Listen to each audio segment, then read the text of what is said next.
बारिश की घनी रात थी। पहाड़ों के बीच एक घुमावदार मोड़ पर एक छोटी सी गाड़ी अपनी रफ्तार से आगे बढ़ रही थी। गाड़ी में बैठी थी झनक, फेवा नवाब, उसकी गोद में एक नन्ही सी बच्ची और ड्राइविंग सीट पर मुस्कुराता हुआ अनिरुद्ध कोरोसा लहूजा। कार के अंदर जैसे सपनों का संसार बसा था। झनक की आंखों में चमक थी। वह सड़क के उस पार बारिश में भीगे पहाड़ों को देखकर मुस्कुराई और अनिरुद्ध से कहा, देखा अनिरुद्ध, सपने सच होते हैं, बस थोड़ा वक्त लगता है। अनिरुद्ध ने उसकी ओर देखा, फिर रास्ते पर ध्यान केंद्रित करते हुए हल्की हंसी में कहा, और तुम्हारे साथ तो जिंदगी खुद एक सपना लगती है झनक। लेकिन किस्मत ने कुछ और ही लिख रखा था। उसी पल अचानक एक ट्रक जो अपने ब्रेक फेल हो जाने के कारण नियंत्रण खो बैठा था, उनकी तरफ तेजी से बढ़ने लगा। तेज हॉर्न, सड़कों पर फैली पानी की परत और झनक की चीख, सब कुछ एक झटके में थम गया। एक जोरदार टक्कर हुई और कार घाट के किनारे जा टकराई। पल भर में गाड़ी पलट गई, शीशे टूट गए, हवा में कांच के टुकड़े उड़ने लगे। गाड़ी का हर हिस्सा चकनाचूर हो गया। वक्त थम गया, सांसें जैसे रुक गईं। सब कुछ अंधकारमय हो गया। तेज बारिश अब भी गिर रही थी, लेकिन अब वह सिर्फ भीगती नहीं थी, रोती हुई प्रतीत होती थी। अनिरुद्ध ने आखिरी ताकत लगाकर झनक को पकड़ने की कोशिश की, लेकिन सब कुछ बहुत देर में हुआ। कार का हर कोना लहूलुहान था। झनक की गोद में उसकी नन्ही बच्ची थी, खून से सनी हुई, लेकिन वह रो रही थी, यानी वह जीवित थी। अनिरुद्ध बेहोश था, शरीर जख्मी, पर सांसें चल रही थी। झनक की आंखें आधी खुली थी, चेहरा खून से ढका हुआ था, पर वह पूरी ताकत से अपनी बच्ची को अपनी छाती से लगाए रही। फिर अचानक एम्बुलेंस का सायरन सुनाई दिया। लोग भागते हुए आए, कुछ लोग फोन पर मदद मांग रहे थे, कुछ कार के टूटे हुए हिस्से हटाने की कोशिश कर रहे थे।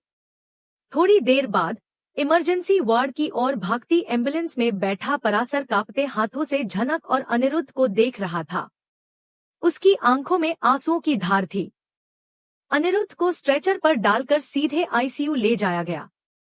डॉक्टर्स तेजी से इमरजेंसी ऑपरेशन के लिए तैयारी कर रहे थे। दूसरी ओर झनक के चेहरे पर खून, शरीर में हलचल नहीं, पर उसकी गोद में बच्ची अब भी जिंदा थी, बिलख रही थी। डॉक्टर्स ने जांच के बाद बाहर आकर सबकी उम्मीदों को एक झटके में तोड़ दिया। आंखें झुकी हुईं, आहिस्ता से शब्द निकले, झनक नो मोर। ये शब्द सुनते ही मिमी वहीं अस्पताल की जमीन पर गिर पड़ी। उसका रोना रुक नहीं रहा था।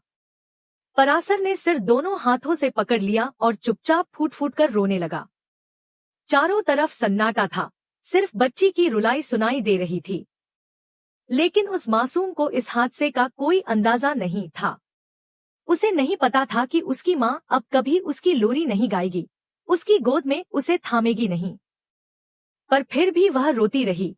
शायद उसे एहसास हो चुका था कि उसका संसार बदल गया है। फिर दिखाया जाता है एक फ्लैशबैक, जहां झनक की अंतिम सांसें हॉस्पिटल के स्ट्रेचर पर थी। डॉक्टरों के हाथ में उसका नाड़ी कमजोर होती जा रही थी और उसने हौले से कहा, मेरी बेटी को बचा लीजिए। मुझे कुछ भी हो जाए, मेरी बेटी को कुछ ना हो, प्लीज। उसकी आंखों में ममता की गहराई थी, वो दर्द जो केवल एक मां ही समझ सकती है। उसका एक ही अनुरोध था, उसकी बेटी को जीवन मिले। अनिरुद्ध, जिसने हमेशा दूसरों के लिए जिया, इस बार खुद को खो बैठा। वह अभी भी बेहोश था, जिंदगी और मौत के बीच झूलता हुआ। डॉक्टरों ने उसे आईसीयू में रख लिया। हालत बेहद नाजुक थी। परासर ने झनक की बेटी को अपनी गोद में लिया। उसकी आंखों से आंसू बहते रहे, लेकिन बच्ची अब चुप थी, जैसे उसने अपनी मां की अंतिम इच्छाओं को समझ लिया हो।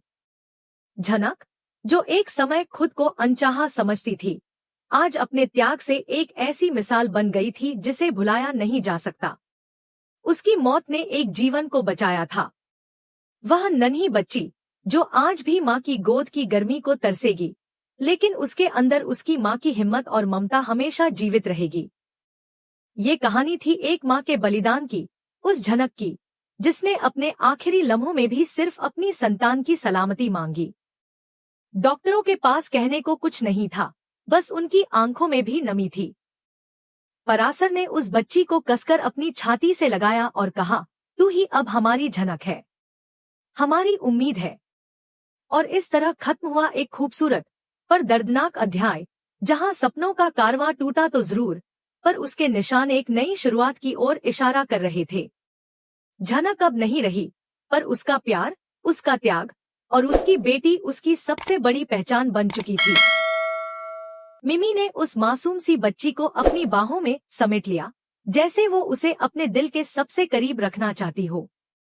उसकी आंखें अब भी झनक की मौत के गम में डूबी थी, लेकिन उन आंसुओं में अब एक वादा भी छुपा था। वो बच्ची को गले लगाते हुए कांपती आवाज में बोली, बेटा, तुम झनक का हिस्सा हो। मैं तुम्हें उसी की तरह प्यार दूंगी जैसे माँ करती है। अब तुम ही मेरी झनक हो। बच्ची की आंखों में डर था, लेकिन मिमी की गोद में उसे जैसे थोड़ी राहत महसूस हुई। वहीं दूसरी ओर आईसीयू के दरवाजे के अंदर अनिरुद्ध जिंदगी और मौत के बीच संघर्ष कर रहा था। मॉनिटर पर उसकी हार्टबीट लगातार गिर रही थी। डॉक्टर बार बार अंदर आते और एक ही बात दोहराते, मिस्टर अनिरुद्ध का ब्लड प्रेशर स्टेबल नहीं हो रहा है, ब्रेन में कंक्यूशन है, अगले 48 घंटे बेहद क्रिटिकल हैं। हर पल एक नई चिंता, हर सांस एक नई उम्मीद लेकर आती थी।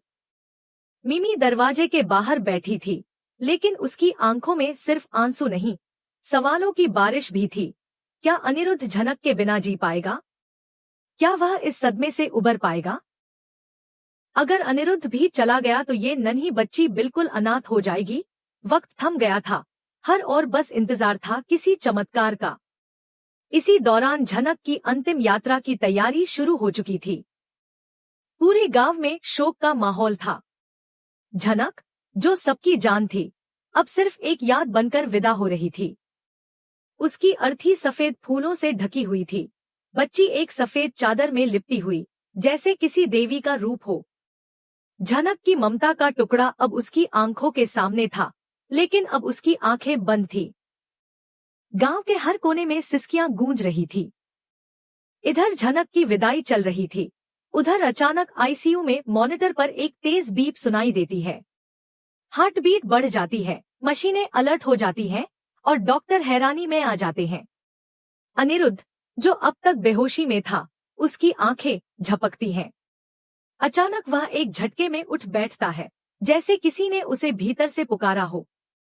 कैमरा जूम करता है उसके चेहरे पर, उस पल में जैसे पूरे ब्रह्मांड ने उसे झनक की आवाज सुनाई हो। वह बेहोशी से होश में आया, लेकिन वह पूरी तरह बेचैन था। जैसे ही उसे होश आता है, वह अपने आसपास देखता है, नर्स से झनक के बारे में पूछता है, और जब उसे पता चलता है कि झनक की अंतिम क्रिया हो रही है, वह एक पल भी नहीं रुकता। अपने घावों की परवाह किए बिना हॉस्पिटल से बाहर भागता है। लोगों की आवाजें, डॉक्टर की चेतावनियां, किसी की कुछ नहीं सुनता। उसके दिल में बस एक ही बात थी, झनक को एक बार फिर देखना, आखिरी बार। वो पहुंचता है वहां जहां झनक की अंतिम यात्रा रुकती है। उसकी आंखें जब झनक के चेहरे पर पड़ती हैं, वो वहीं घुटनों के बल बैठ जाता है। उसका कलेजा चीर जाता है। उसकी आंखों से आंसुओं की धार बहती है। वह कांपती आवाज में बोलता है, ये सब मेरी गलती है झनक। अगर मैं गाड़ी चलाते समय तुम्हारी तरफ न देखता, ध्यान से ड्राइव करता तो शायद हम सब जिंदा होते। तुम आज भी मेरे साथ होती।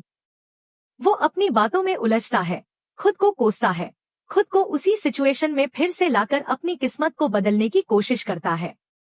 लेकिन उसी वक्त पराशर वहां पहुंचता है और अनिरुद्ध को संभालता है। उसे झंझोड़ता है, अनिरुद्ध, अब तुम्हें टूटने की इजाजत नहीं है। तुम्हें अपनी बेटी के लिए, झनक की आखिरी ख्वाहिश के लिए जीना होगा। अनिरुद्ध की आंखों में झनक की वह अंतिम मुस्कान कौंध जाती है। उसकी आवाज, उसका छूना, सब कुछ उसे हिम्मत देता है। फिर वह अपने आंसुओं को रोकता है, कांपते हाथों से झनक की अर्थी के पास जाता है और गहराई से नमन करता है। वह उसे अंतिम विदाई देता है, बिखरते हुए भी पूरे सम्मान के साथ। और यहीं एक अध्याय समाप्त होता है, एक प्रेम की त्रासदी, एक माँ का बलिदान, एक पिता का बिखरना और फिर संभलना। फिर वक्त एक छलांग लेता है 20 साल बाद। एक नया दिन, एक नया किरदार। एक लड़की जो दिखने में झनक जैसी है, लेकिन उसका नाम, उसकी पहचान कुछ और है। वह किसी और दुनिया में पल रही है, जहां उसे खुद के अतीत की कोई खबर नहीं। लेकिन उसकी आंखों में वही जिद, वही मासूमियत है जो कभी झनक की थी। एक गूढ़ रहस्य जो अब तक छुपा था, धीरे धीरे उजागर होने को है।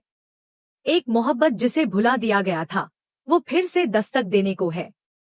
यह हादसा क्या वाकई एक एक्सीडेंट था, या फिर इसमें कोई गहरी साजिश थी?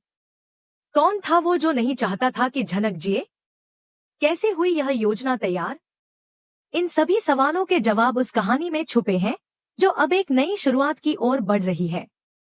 वही बच्ची जो कभी झनक की गोद में थी, अब बड़ी हो चुकी है। उसकी दुनिया में झूठ और सच्चाई की लकीरें अब धुंधली होने लगी हैं। क्या वह जान पाएगी कि वह कौन है? और क्या फिर से वह अनिरुद्ध को पाएगी? यह शुरुआत है उस नए सफर की जो अधूरी मोहब्बत को फिर से मुकम्मल करने निकला है। झनक खत्म नहीं हुई है, वह बस एक रूप में चली गई है। उसकी रूह अब भी जिंदा है, उस बच्ची में, उस मोहब्बत में, उस अधूरे वादे में।